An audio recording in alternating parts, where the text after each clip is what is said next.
apologies to the people of Coolock, and Coolock says no, as the Crown Paint factory is now officially not going to be used to house migrants or an iPass centre.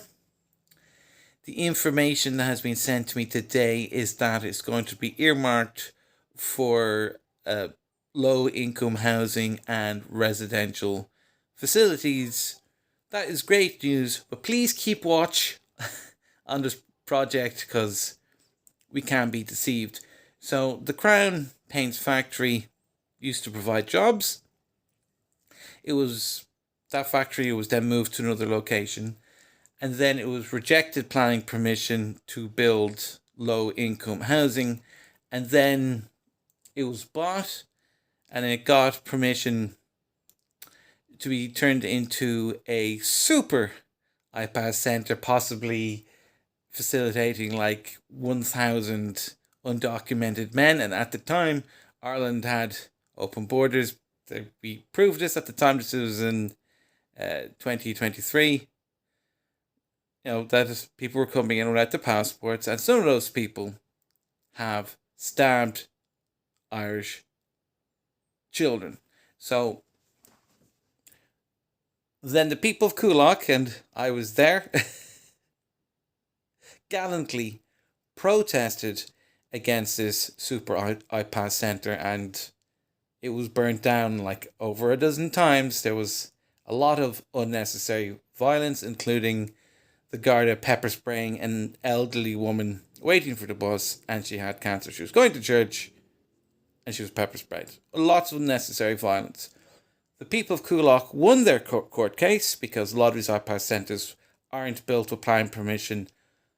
They don't have fire certs and they don't have adequate security. Like, how did this building get burnt down like more than a dozen times? Like, talk about 16 times it was set on fire, and people weren't arrested or charged because they didn't have, like, how can you secure that building? It's going to be like 1,000 people in it.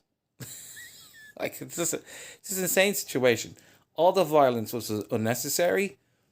Could have been avoided if Irish people were allowed to object to planning permission by sending an email like we were previously, and if we were allowed to communicate about government policies with the politicians, that we still can't do. So, expect more radical protests. And on top of that, like, the Islamic Council for Ireland was encouraging violence against the protesters. A BBC journalist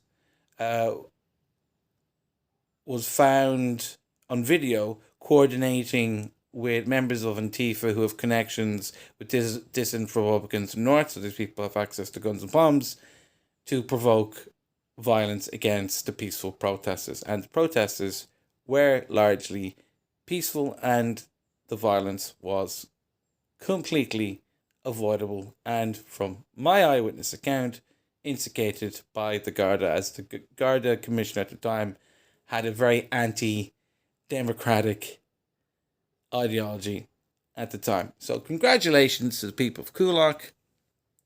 It's most unfortunate that radical protests have to happen, but it is showing people that the only way to take care of Irish people is to have radical protests, and protests will keep escalating until Ireland is a democratic and free nation again. Aaron Gabral.